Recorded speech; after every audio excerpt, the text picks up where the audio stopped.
तो जैसे कि लास्ट एपिसोड में हमने देखा था, जो वो ओल्ड मैन होता है वो जोर जोर से रोने लगता है और वो रोते हुए बोलता है कि सीनियर प्लीज़ मेरी जान को बख्श दो, क्योंकि मेरी जान किसी कुत्ते से ज़्यादा नहीं है। मैं आपसे वादा करता हूँ कि मैं कभी भी ये फैमिली के अंदर दोबारा नहीं आऊँगा। और अब उस ओल्ड मैन की इस बात को सुनकर हम देखते हैं कि जो ये फैंग होता है वो भी काफ़ी ज़्यादा शौक हो जाता है और वो शौक होते हुए बोलता है कि क्या मेरी ये फैमिली के अंदर कोई एम्पर लेवल का कल्टीवेटर है, लेकिन मैं तो ऐसे किसी भी बंदे को नहीं जानता। क्या तो वो ओल्ड मैन यहाँ पर पागल हो चुके हो?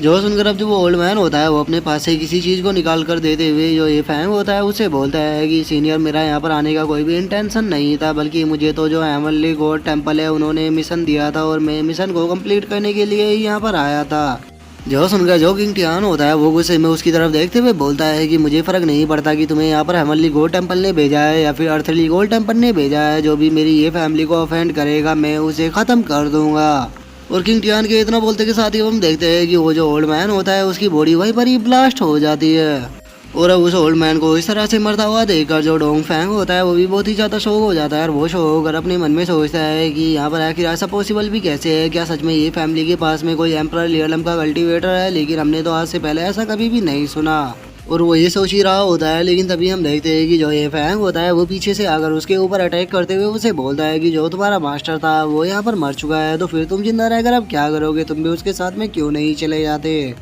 और अब सभी लोगों के मर जाने के बाद जो ये फैंग होता है वो किंग टियान की तरफ देखकर हंसते हुए उसे बोलता है कि फाइनली ये सब कुछ खत्म हो गया, तो चलो अब हम घर चलते हैं। और ये फैंग के इतना बोलते के साथ ही हम देखते हैं कि जो किंग टियान होता है उसके मुंह से ब्लड आने ही लगता है, क्योंकि उसकी जो बॉडी है वो अभी बहुत ही ज़्यादा वीक है और उसने यहाँ पर बहुत ही ज़्यादा पावर को यूज कर लिया था, इसीलिए अब उसकी हालत ख़राब होने लग गई है। जो देखकर अब जो ये फैंग होता है वो भी बहुत ही ज़्यादा शौक हो जाता है और वो ये आई से बोलता है कि ये आई जल्दी से जाओ और डॉक्टर को लेके आओ। और इतना बोलकर वो ये किंग टियान की तरफ देखते हुए बोलता है कि बेटे बेटे तुम्हें क्या हुआ, बस थोड़ी देर हो, डॉक्टर जल्दी ही आते हैं। और ये फैंग के इतना बोलते हुए हम थोड़ी देर बाद का सीन देखते हैं जहाँ पर की जो किंग टियान होता है उसका अभी भी जो ब्लड होता है वो धड़ाधड़ माइनस हो रहा होता है। जो देखकर जो ये फैंग होता है वो बहुत ही ज्यादा घबराने लगता है और वो घबरा के चिल्लाते हुए बोलता है कि मेरे बेटे तुम्हें क्या हुआ, तुम्हें कुछ भी नहीं होगा, बस थोड़ी देर और संभाल लो, क्योंकि अगर तुम्हें यहाँ पर कुछ भी हो गया तो जो तुम्हारी मदर है वो मुझे जिंदा नहीं छोड़ेगी, अगर उन्हें पता लगा कि मेरे कारण तुम्हें कुछ हुआ है।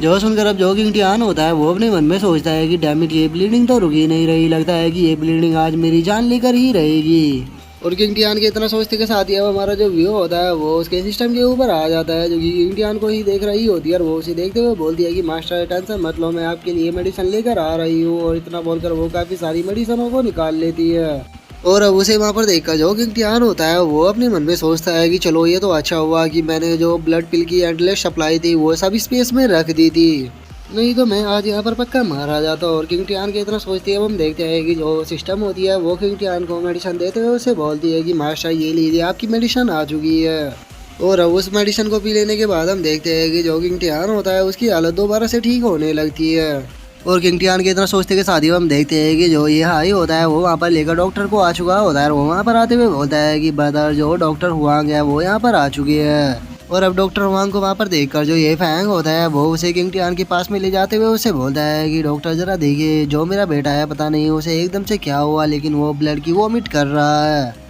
जो सुनकर जो डॉक्टर हुआंग होते हैं वो किंग टियान की बॉडी को चेक करने लगते हैं और वो उसकी बॉडी को चेक करते हुए बोलते हैं कि पैराट्री टेंशन मत लो, जब तक मैं यहाँ पर हूँ यंग मास्टर को कुछ भी नहीं हो पाएगा। और इतना बोलकर हुए जैसे किंग टियान की बॉडी को चेक करते हैं जो डॉक्टर हुआंग होते हैं वे एकदम से बहुत ही ज़्यादा शौक हो जाते हैं और वे शौक होकर चिल्लाते हुए बोलते हैं कि नहीं ऐसा नहीं हो सकता, आखिर ऐसा पॉसिबल भी कैसे है। और अब डॉक्टर वांग को ऐसे शो देखकर जो ये फैंग होता है वो भी काफ़ी ज़्यादा घबराने लगता है और वो घबराते हुए उसे बोलता है कि डॉक्टर वांग क्या हुआ, क्या मेरा बेटा खतरे में है। जो सुनकर जो डॉक्टर वांग होते हैं वो ये फैंग को समझाते हुए उसे बोलते हैं कि पैराट्री टेंशन मत लीजिए, आपके बेटे की लाइफ को कोई भी खतरा नहीं है। लेकिन ये बहुत ही दुख की बात है कि जो यंग मास्टर है वो कम्प्लीटली ब्लॉक मेरिडियन के साथ में पैदा हुए हैं, इसीलिए ये कभी भी कल्टिवेशन नहीं कर पाएंगे।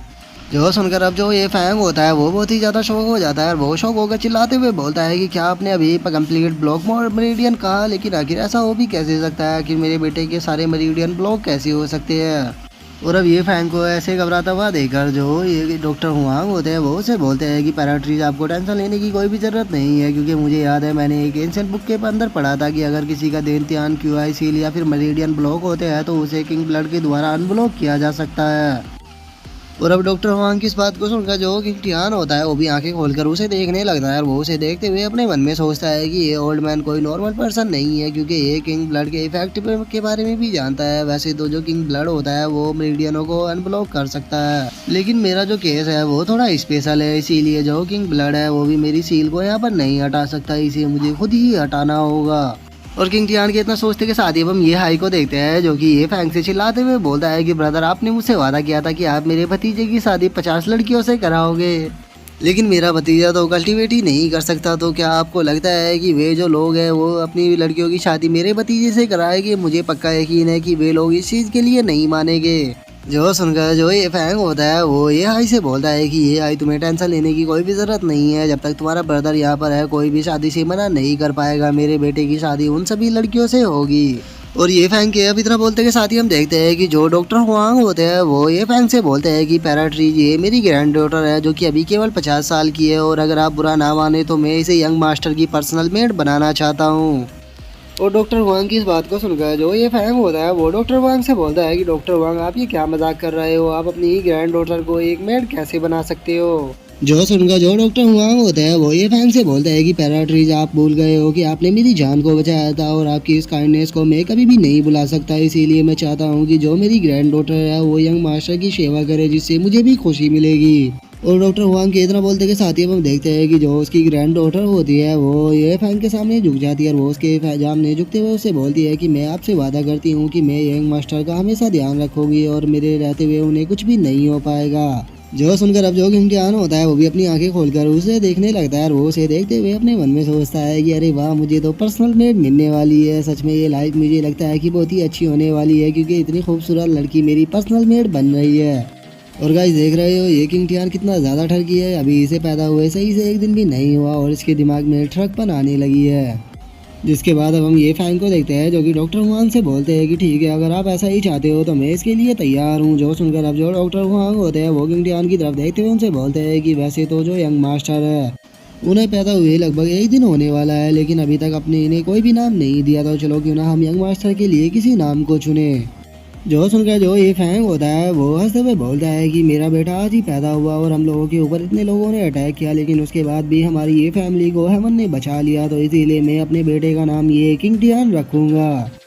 जो सुनकर अब हम देखते हैं कि जो याओ होती है वो भी काफ़ी ज़्यादा खुश हो जाती है, और वो किंग टियान के पास में आते हुए बोलती है कि यंग मास्टर किंग टियान, ये तो सुनने में भी कितना ज़्यादा खूबसूरत लग रहा है। यंग मास्टर किंग टियान, आपको टेंशन लेने की कोई भी ज़रूरत नहीं है। मैं आज से आपका ध्यान रखूंगी और मेरे रहते हुए आपको कोई भी प्रॉब्लम नहीं आएगी। और अब इसके इतना बोलते के साथ ही हमारा जो आज का एपिसोड है वो यहीं पे कंप्लीट हो जाता है। तो अब नेक्स्ट एपिसोड में देखेंगे कि आगे क्या होता है। अगर आप लोगों को वीडियो अच्छी लगी हो तो लाइक करना, चैनल को सब्सक्राइब करना। मैं मिलता हूँ नेक्स्ट एपिसोड में, तब तक के लिए बाय बाय गाइस।